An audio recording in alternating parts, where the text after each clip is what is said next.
नमस्कार विद्यार्थी मित्रांनो, आतापर्यंत आपण ऐतिहासिक ठेव्यांचं जतन करणाऱ्या स्थळांविषयी, ठिकाणांविषयी माहिती पाहिली.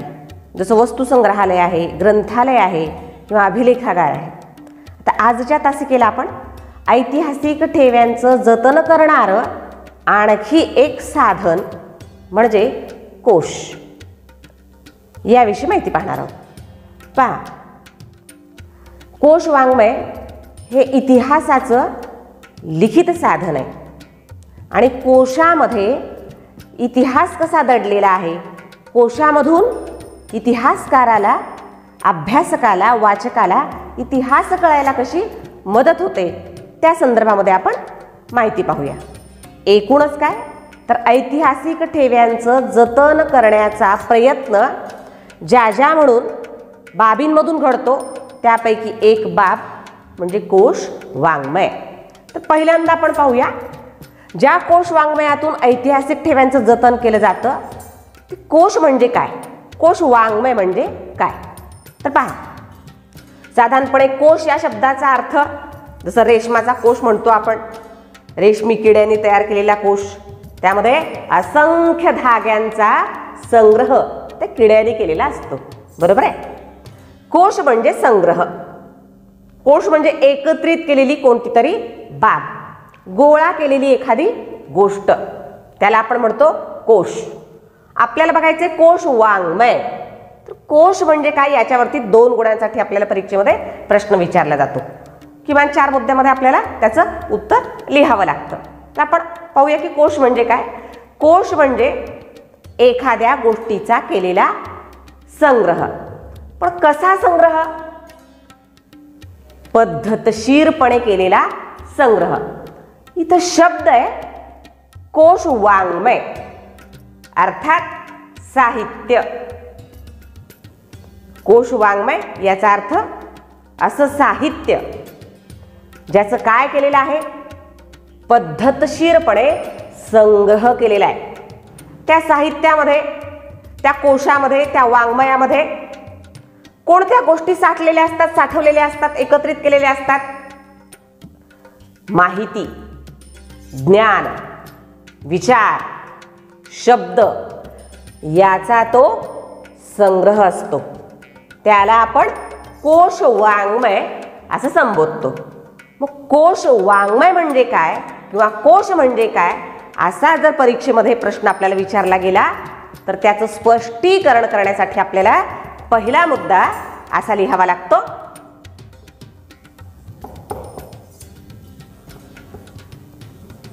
कोश वाङ्मय किंवा कोश म्हणजे काय. तर कोश म्हणजे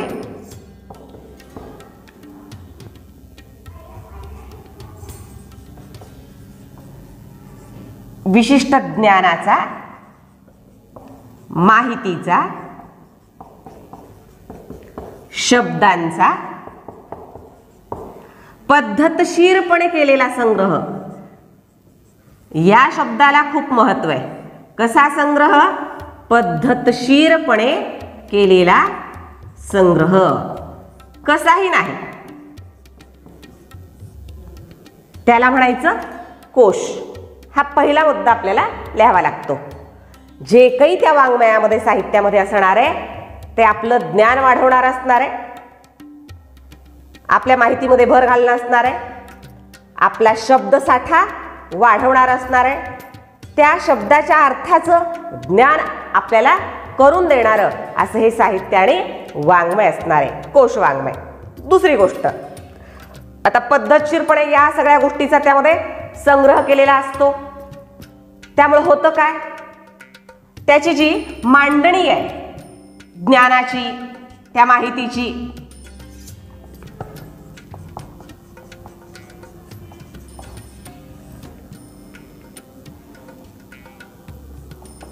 संकलन आहे, मांडणी आहे,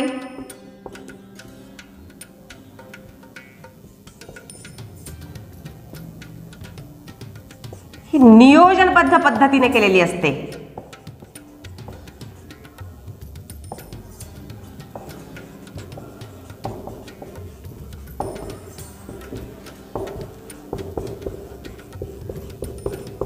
त्यात अस्ताव्यस्तपणा नसतो, एक प्रकारचं व्यवस्थापन असतं, एक प्रकारची व्यवस्था असते, शिस्तबद्धपणा आपल्याला त्याच्या मांडणीमध्ये दिसून येतो. त्याच्यासाठी मुद्दाम म्हणून विचारपूर्वक नियोजन केलेलं असतं.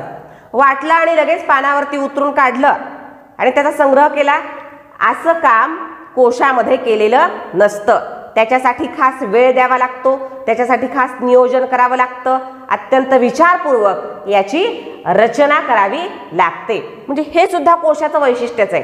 कोश वाङ्मय म्हणजे काय?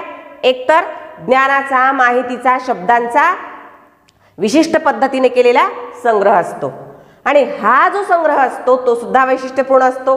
कसा? ते जे ज्ञानाचं, माहितीचं, शब्दांचं संकलन केलेलं आहे, ते जे ज्ञान, माहिती आपल्यापर्यंत पोहोचवण्याचा प्रयत्न केला तो कसा आहे? अत्यंत शिस्तबद्ध पद्धतीने, एक प्रकारची त्याची व्यवस्था केलेली असते, शिस्त लावलेली असते. आणि त्यामुळे होतं काय? त्यामुळं वाचकाला किंवा अभ्यासकाला कमी वेळात सूत्रबद्ध पद्धतीनं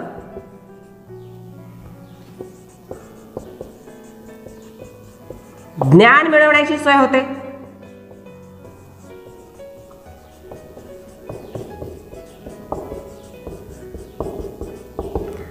आणि माहितीची उपलब्धता मोठ्या प्रमाणात होते आणि सोयीस्कर पद्धतीने होते.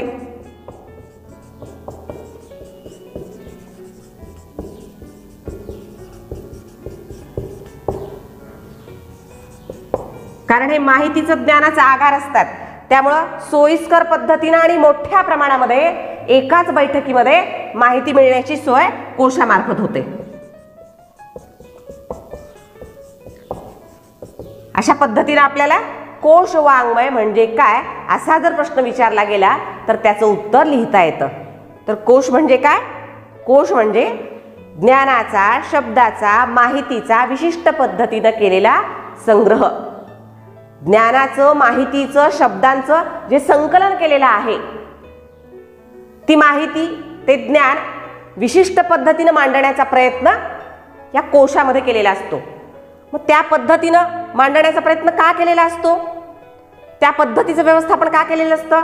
वाचकाची, अभ्यासकाची, संशोधकाची सोय व्हावी उत्तम रीतीनं आणि कमी वेळामध्ये सोयीस्कर पद्धतीनं जास्तीत जास्त ज्ञान त्याला उपलब्ध व्हावं, त्याची अडचण दूर व्हावी, या दृष्टिकोनातून कोश वाङ्मयाची निर्मिती कोशकार करीत असतात.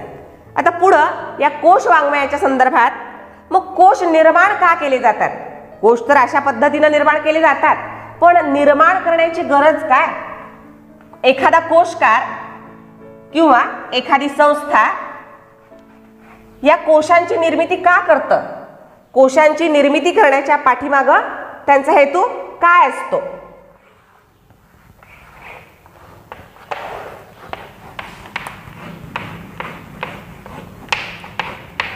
बघा, पहिलं तर एखाद्या गोष्टीची उपयोगिता किती आहे त्यावरच त्या गोष्टीचं मोल अवलंबून असतं. अगदी निरुपयोगी असणारी कोणतीही गोष्ट फार मौल्यवान वाटत नाही सहसा, बरोबर आहे? तसं या कोशाची आवश्यकता का आहे? कारण ऐतिहासिक ठेव्यांचं जतन करण्याचं एक केंद्र म्हणून कोशाकडे पाहिलं जातं. तर कोशाची आवश्यकता म्हणजेच कोशाची उपयोगिता याच्यावर सुद्धा 2 गुणांसाठी आपल्याला प्रश्न विचारला जातो. तर पहा, कोशामुळं वाचकापर्यंत ज्ञान पोचवण्याचा प्रयत्न केला जातो. म्हणजे कोश हे ज्ञानाचे, माहितीचे भांडार असतात असं आपण म्हणालो. मग हे जे ज्ञान आहे, ही जी माहिती आहे, ती वाचकापर्यंत सोयीस्कर पद्धतीने सहज उपलब्ध करून देण्याचं काम ती कोश तयार करण्याच्या पाठीमागं भावना कोशकाराची असते. त्यामुळं वाचकापर्यंत ज्ञान पोचवण्याचं काम या कोशामधून घडतं. म्हणून कोशाची पहिली आवश्यकता, पहिली उपयोगिता की वाचकापर्यंत ज्ञान पोचवलं जातं कोशामधून. ज्ञान पोहोचवणे. दुसरं, माणसाच्या मनात अनेकानेक प्रश्नांची निर्मिती होत असते आणि त्या प्रश्नांना जर उत्तरं मिळत गेली तर आणखीन जिज्ञासा वाढत जाते एखाद्या गोष्टीचं ज्ञान मिळवण्याची. त्याचं परिपूर्ण ज्ञान आपल्याला घ्यावंसं वाटतं. केव्हा वाटतं? जेव्हा त्याला निर्माण होणाऱ्या पहिल्या प्रश्नाचं त्याला समर्पक अपेक्षित असं उत्तर मिळतं, तेव्हा लगेच दुसरा प्रश्न त्याच्या मनामध्ये निर्माण होतो. त्याचंही जेव्हा त्याला उत्तर मिळतं तेव्हा अशी प्रश्नांची एक मालिका त्याच्या डोक्यात तयार होते आणि त्यानुसार त्या प्रश्नांची उत्तरं शोधण्याचा तो प्रयत्न करीत असतो.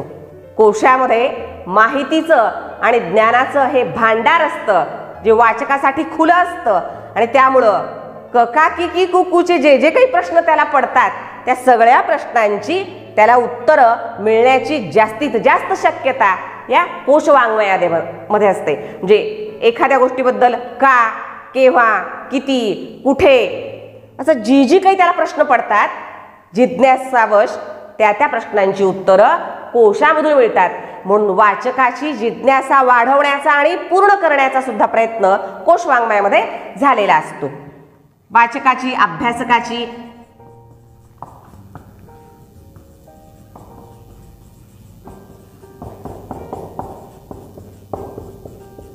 जिज्ञासा पूर्ण होते किंवा जिज्ञासा पूर्ण करण्याचा प्रयत्न कोशवाङ्मयातून होत असतो.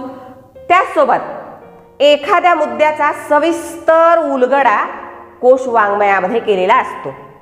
एखाद्या व्यक्तिविशेषाबद्दल आपण काहीतरी ऐकलं, एखाद्या नेत्याविषयी आपण काहीतरी ऐकलेलं आहे, त्या नेत्याविषयी, त्याच्या चरित्र आणि कामगिरीविषयी आपल्याला जाणून घेण्याची भावना आपल्या मनामध्ये निर्माण झाली, आपल्या मनामध्ये इच्छा निर्माण झाली, तर त्या अनुषंगाने मग त्या नेत्याचं राजकीय कार्य असेल किंवा शैक्षणिक क्षेत्रातलं कार्य असेल, सामाजिक क्षेत्रातलं कार्य असेल, असं त्याचं चरित्र आणि कामगिरीच्या अनुषंगाने आपल्याला जे काही जाणून घ्यायचं आहे, जो मुद्दा आपल्याला जास्तीत जास्त समजून घ्यायचा आहे त्याबद्दलची माहिती कोशामध्ये मिळते. त्यामुळे एखाद्या मुद्द्याचा, ज्या मुद्द्याचा आपल्याला जास्तीत जास्त अभ्यास करायचा आहे त्याचा उलगडा कुठं होतो? एखाद्या व्यक्तीकडून होत नाही, एखाद्या संस्थेकडून होत नाही, पण तेवढ्या चांगल्या पद्धतीनं कुठून होण्याची शक्यता असते? कोशवाङ्मयातून होण्याची शक्यता असते. आणि आपल्याला ज्या त्या मुद्द्याच्या अनुषंगाने प्रश्न पडलेले आहेत त्याची उत्तरं आपल्याला मिळू शकतात. म्हणजे एखाद्या मुद्द्याचा सविस्तर उलगडा कशाच्या मार्फत होऊ शकतो? कोशवाङ्मयाच्या मार्फत होऊ शकतो. म्हणून तिसरा मुद्दा, एखाद्या मुद्द्याचा सविस्तर उलगडा. कारण आपल्याला अनेक प्रश्न पडत असतात आणि त्याची उत्तरं कोशामधून मिळत असतात. त्यानंतर वाचकाला एकदा कोशवाङ्मय त्यांनी वाचायला सुरुवात केल्यानंतर भरमसाठ माहिती त्याला मिळत जाते आणि त्यामुळं वाचन करण्याची, फक्त तो कोशच नाही, इतरही बरंच साहित्य वाङ्मय वाचावंसं त्याला वाटते. जे वाचन करण्याची प्रेरणा अभ्यासकाला देण्याचं काम कोशवाङ्मय अप्रत्यक्षपणे करीत असतात. म्हणून चौथा मुद्दा, वाचकाला, अभ्यासकाला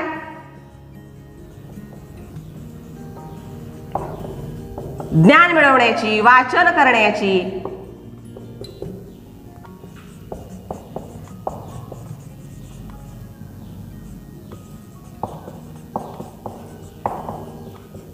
प्रेरणा कशातून मिळते?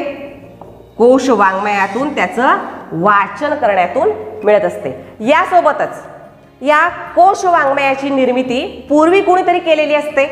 त्यामध्ये काही जो ज्ञानाचा साठा आहे, जे काही उपलब्ध असं ज्ञान त्याच्यामध्ये साठलेलं आहे, त्या उपलब्ध ज्ञानाचा पुढं ज्यांना संशोधन करायचंय, जास्त अभ्यास करायचा आहे, आणखी संशोधनपर लेखन करायचं आहे, अशा अभ्यासकांसाठी, अशा तज्ज्ञ मंडळींसाठी, अशा विद्यार्थ्यांसाठी कोश वाङ्मय मार्गदर्शक दीपस्तंभाप्रमाणे कार्य करतात. कारण पूर्वी असलेल्या उपलब्ध असलेल्या माहितीच्या बळावर, माहितीच्या आधारानं पुढचं संशोधन करणं हे त्या वाचकाला, अभ्यासकाला, विद्यार्थ्याला काय होतं, सोपं जातं. त्यामुळे उपलब्ध माहितीच्या साठ्याचा कुठल्या कोश वाङ्मयातल्या अभ्यासकाला, विद्यार्थ्याला, संशोधकाला खूप मोठी मदत मिळते. तो खूप मोठा आधार ठरत असतो आणि त्याच्या मार्फत तो संशोधनपर लेखन करू शकतो. आणि मग त्यामुळे होते काय, आधी असलेल्या कोश वाङ्मयामध्ये आता करण्यात आलेल्या संशोधनपर लेखनामुळं भर सुद्धा टाकली जाते. मग आपल्याला पाचवा मुद्दा काय करता येईल, उपलब्ध माहितीचा, ज्ञानाचा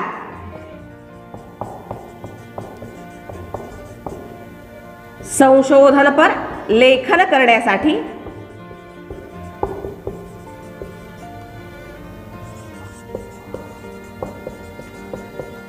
वर्तमान काळामध्ये उपयोग होतो.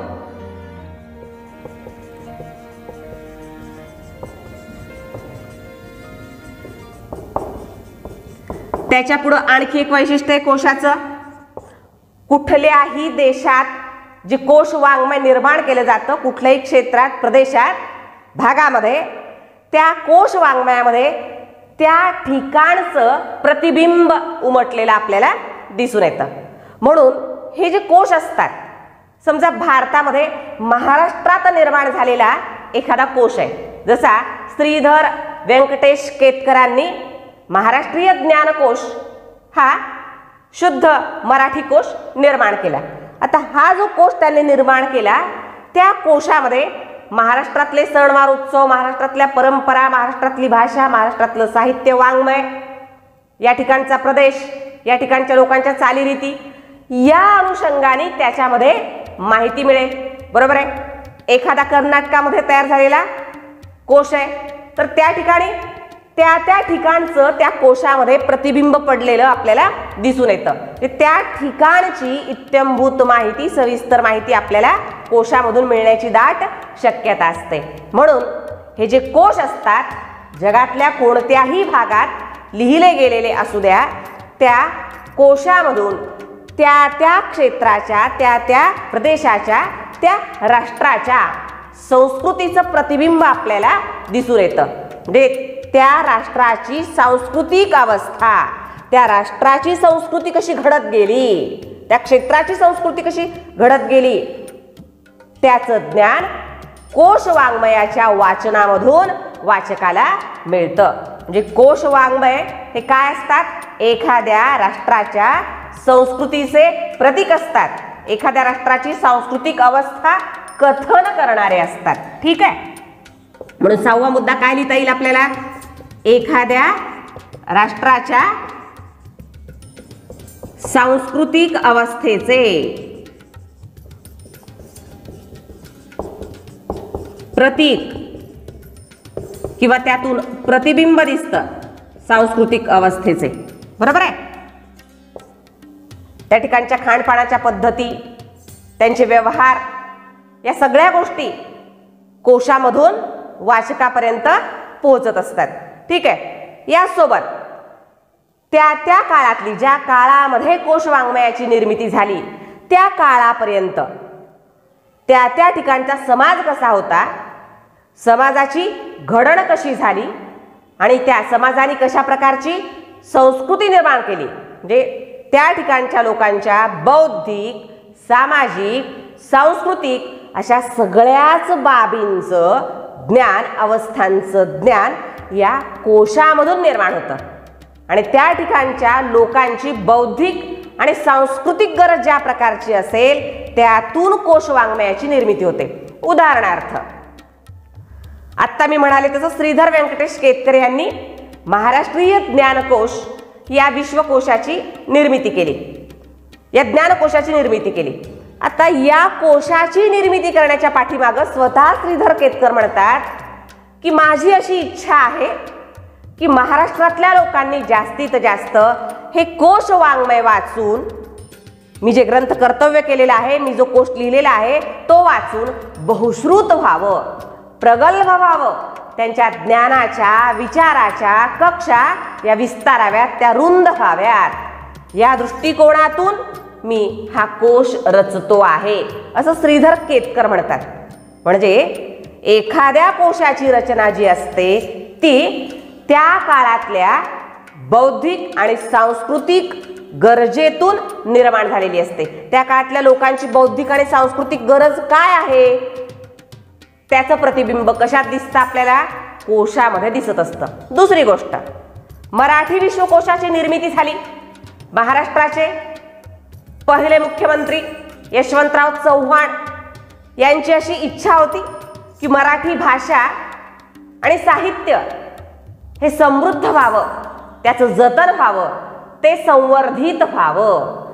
या दृष्टिकोनातून त्यांनी मराठी भाषा साहित्य मंडळाची स्थापना करण्यात फार मोठा वाटा उचलला आणि तर्कतीर्थ लक्ष्मणशास्त्री जोशी यांच्यावरती जबाबदारी टाकली की तुम्ही मराठी विश्वकोशाची निर्मिती करा, जेणेकरून मराठी साहित्य संस्कृती ही जतन केली जाईल आणि ती संवर्धित सुद्धा होईल. जे पहा, त्या त्या प्रदेशातल्या त्या त्या काळातल्या लोकांची बौद्धिक आणि सांस्कृतिक अशी गरज ज्या प्रकारची आहे त्या प्रकारची कोश निर्मिती त्या त्या काळामध्ये झालेली आपल्याला दिसून येत असते. ठीक आहे, म्हणून 7वा मुद्दा आपल्याला काय लिहिता येईल, काय करता येईल? कोश वाङ्मय म्हणजे त्या त्या काळातल्या बौद्धिक आणि सांस्कृतिक गरजेपोटी निर्माण झालेलं एक साहित्य. ठीक आहे,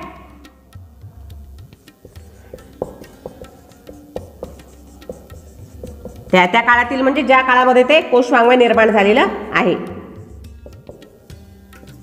त्या त्या काळातील लोकांच्या बौद्धिक आणि सांस्कृतिक गरजांमधून कोश वाङ्मयाची निर्मिती होते.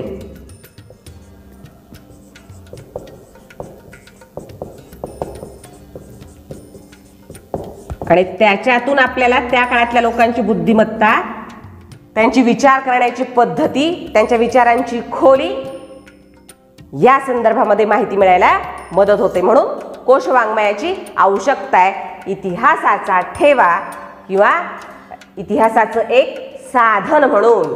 ठीक आहे, तर अशा पद्धतीने आपल्याला 6 ते 7 मुद्द्यांमध्ये 2 गुणांसाठी जर कोशाची आवश्यकता हा प्रश्न विचारला गेला तर उत्तर लिहिता येईल.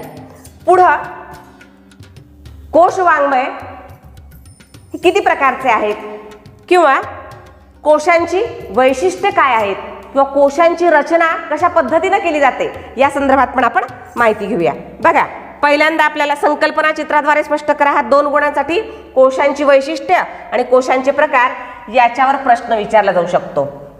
तर पहिल्यांदा आपण बघूया कोशांची वैशिष्ट्य. कोशांची आवश्यकता आणि उपयोगिता आपण पाहिली. आता पाहूया आपण कोशांची वैशिष्ट्य. एखादा कोश वाचत असताना आपल्याला कोणत्या वैशिष्ट्यपूर्ण बाबी त्या वाचनातून कोशाबद्दलच्या जाणवतात, अनुभवाला येतात. का कोश वाङ्मय हे इतिहासाचं साधन म्हणून महत्त्वपूर्ण वाटतं आणि त्याचं जतन करण्याचं सुद्धा काम आपल्याला करावं लागतं. तर पहा,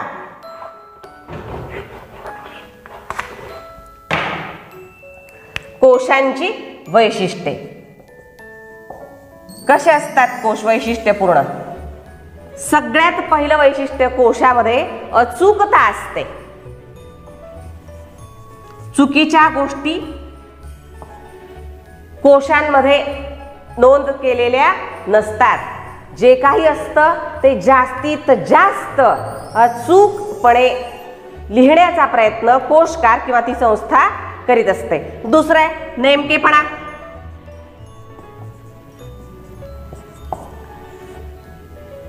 एखाद्या व्यक्तीचं आपल्याला राजकीय कर्तृत्व पाहायचंय तर आपल्याला राजकीय कर्तृत्वच त्या विभागातून पाहायला मिळतं. म्हणजे सरमिसळ केलेली नसते. म्हणून कमी वेळामध्ये जास्तीत जास्त अचूक माहिती त्या व्यक्तिविशेषाची किंवा त्या क्षेत्राची किंवा विविध बाबींची आपल्याला मिळायला मदत होते. सरमिसळ नसल्यामुळं नेमकी उत्तर आपल्यापर्यंत चटकन पोहोचवली जातात. म्हणजे अचूकता असते, नेमकेपणा असतो, वस्तुनिष्ठता असते. एकाच प्रश्नाची अनेक उत्तरं नाही, वस्तुनिष्ठता असते त्याच्यामध्ये. जसं शिवरायांचा जन्म शिवनेरी किल्ल्यावरती झाला, तोरणावर झाला, सिंहगडावर झाला किंवा असं नाही. शिवरायांचा जन्म शिवनेरी किल्ल्यावर झाला, हे जे उत्तर आहे हे कसं आहे, वस्तुनिष्ठ आहे ना. त्याच्यामध्ये दुसरं काही असण्याची शक्यताच नाहीये. परफेक्ट उत्तर तेच उत्तर. म्हणजे अचूकता, नेमकेपणा, वस्तुनिष्ठता, बांधीवपणा आणि अद्ययावतता.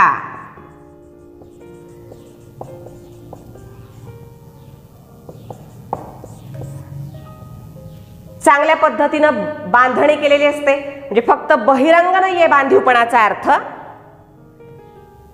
तर आतल्या पण बाजूला त्याची जी बांधणी केलेली असते, म्हणजे विभाग जे पाडलेले असतात, जेणेकरून वाचकाला लवकरात लवकर योग्य ती माहिती मिळवता यावी या दृष्टिकोनातून, जे अंतरंग आणि बहिरंग दोघांची जी बांधणी असते त्या माहितीचं जे संकलन केलेलं असतं विशिष्ट पद्धतीने वाचकाची सोय व्हावी म्हणून, तो बांधीवपणा हे सुद्धा कोशाचं एक वैशिष्ट्य आहे. जसं आपला इतिहासाचं राज्यशास्त्राचं पुस्तक आहे, इतिहासाचा एक धडा, मध्येच राज्यशास्त्राचा धडा, मग इतिहासाचे परत 3 धडे, मग मध्येच एक राज्यशास्त्राचा धडा, असं आहे का? नाही. त्याची बांधणी किती उत्कृष्ट आहे. सुरुवातीचा भाग इतिहासाचा 9 प्रकरणं इतिहासाची संपल्यानंतर मग राज्यशास्त्राची 5 प्रकरणं, अशा पद्धतीने त्याची बांधणी किती उत्कृष्ट केलेली आहे. आणि मुखपृष्ठ आणि मलपृष्ठ सुद्धा तेवढंच सुंदर आहे. म्हणजे त्याची बांधणी अंतरंग आणि बहिरंग या दृष्टिकोनातून वाचकाची सोय व्हावी आणि त्याच्यापर्यंत खरखुरं ज्ञान पोहोचावं या दृष्टिकोनातून. आणि कोशामध्ये अद्ययावतता सुद्धा असते, म्हणजे अगदी आजपर्यंतची माहिती वाचकांपर्यंत पोहोचावी या दृष्टिकोनातून वेळोवेळी संशोधन केलं जातं, त्याच्या आवृत्त्या काढल्या जातात, पुरवण्या सुद्धा त्याला जोडल्या जातात. म्हणजे ही वैशिष्ट्ये आहेत कोशांची. 2 गुणांसाठी जर प्रश्न आला तर आपल्याला ती लिहावी लागतात संकल्पना चित्राद्वारे. पुढे कोशांचे प्रकार बघा. कोशाचे मुख्य 4 प्रकार आहेत. या ठिकाणी लक्षात घ्या, मुख्य 4 प्रकारच लिहायचे परीक्षेमध्ये, उपप्रकार लिहायचे नाहीत. कोशांची उदाहरणं किंवा कोशांची नावं विचारलेली नाहीत. काय म्हटलंय? कोशांचे प्रकार. 4 प्रकार आहेत कोशांचे. एक विश्वकोश, ज्ञानकोश, एक विश्वकोश, दुसरं शब्दकोश, सॉरी, तिसरे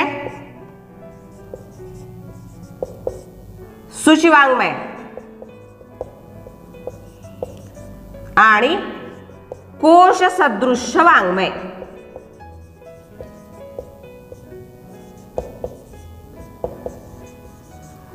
असे 4 प्रकार आहेत. विश्वकोश, शब्दकोश, सूचिवाङ्मय आणि कोश सदृश्य वाङ्मय. हेच 4 प्रकार आपल्याला लिहायचे आहेत. कोशांची नावं लिहायची नाहीत. जर आपल्याला संकल्पना चित्राद्वारे मध्ये कोशांचे प्रकार, कारण हे प्रमुख प्रकार आहेत, त्यामुळं हेच लिहायचे आहेत आपल्याला. विश्वकोश, शब्दकोश, सूचिवाङ्मय आणि कोश सदृश्य वाङ्मय. त्यानंतर कोशाची रचना, छोटासा मुद्दा आहे. कशी केलेली असते कोशाची रचना? वाचकांची सोय करण्याचा जास्तीत जास्त प्रयत्न, अभ्यासकाला लवकरात लवकर त्याच्या अभ्यासाला सहाय्यक ठरणारी अशी माहिती त्याच्यापर्यंत पोहोचावी या दृष्टिकोनातून रचना केलेली असते.